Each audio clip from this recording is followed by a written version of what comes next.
अस्सलाम वालेकुम।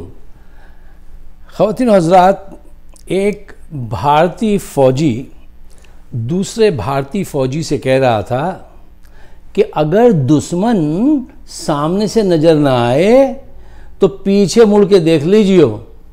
वो बोला क्यों? कहेंगे वो पीछे ही खड़ा मिलता अक्सर गन लेके। तो कहेंगे वो कैसे एकदम पीछे? कहेंगे अबे वो इतनी तेज़ी से आते हैं कि अगर सामने से तुझे नज़र नहीं आएगा वो पीछे ही मिलेगा। ये तेज़ी है पाकिस्तानी फ़ौजियों की, जवानों की। एक जगह भारतीय सेना की ट्रेनिंग हो रही थी फ़ौज की, तो एक एक करके मैदान में जवान आ रहे थे, सेना के फ़ौजी आ रहे थे। तो सीटी बजती थी और वो चारों तरफ अपना राइफ़ल चलाते फायर करके दिखा रहे थे। तो एक हिंदू फ़ौजी आए और आते ही उन्होंने चारों तरफ जो है फायरिंग शुरू कर दी।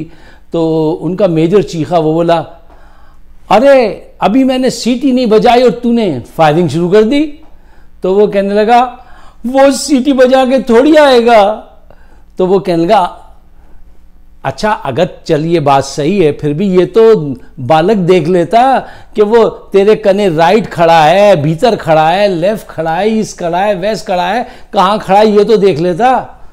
तो वो फौजी रोने लगा, कहूँगा मैं तो जिधर देखता हूं मुझे वही खड़ा नजर आता है। इतना मॉरल है, ये मॉरल है हिंदू आर्मी का। और पाकिस्तान से जंग चाहते हैं, पाकिस्तान से जंग चाहते हैं।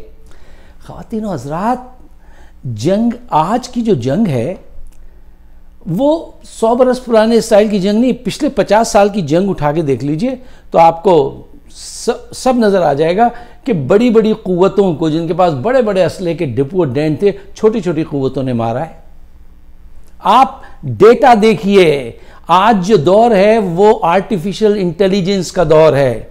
आप एल्गोरिथम उसका यूज़ कीजिए, डेटा प्रॉपर, आपको सब हकीकत पता चल जाएगी।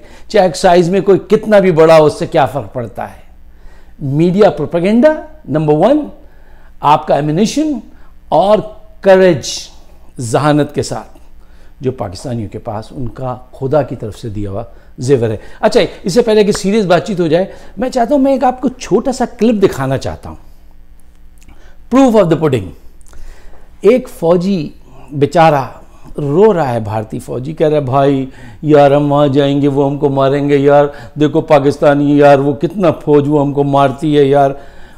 और वो कह रहा है मैं क्यों जान दूं, मैं 20,000 रुपये कमाता हूँ, 4 लाख वाला जान दे। कोई जान देने को तैयार नहीं है, चाहे वो 4 लाख वाला हो या वो 20,000 वाला हो। और यहाँ पे सूरत हाल ये हो, चाहे वो 20 वाला हो, 4 वाला हो, बच्चा हो, जवान हो, बूढ़ा हो, वो सब कहता है कि मुझे लेके चलो और मैं शहादत हासिल करूँ। क्यों? उसको तो मरने के बाद जन्नत, शहादत मिलेगी। हम अक्सर अभी करीब में, माजी में देख चुके हैं, शहादत का रुतबा कब्रें खोद के जब देखा गया तो शहीद वैसे ही मुस्कुरा रहा था। तो मुसलमानों का तो ज़ाहिर बात है कि ये पक्का बिलीव और प्रूफ देख रहे हैं हम, तो वो तो उसके लिए कोशां हैं। अब इनका पता नहीं क्या बनेगा, कि नरक में जाएंगे कि वो दूसरी जगह जाएंगे, और वहाँ पे भगवान की मर्ज़ी पे है कि वो बिल्ली बनाए, कुत्ता बनाए।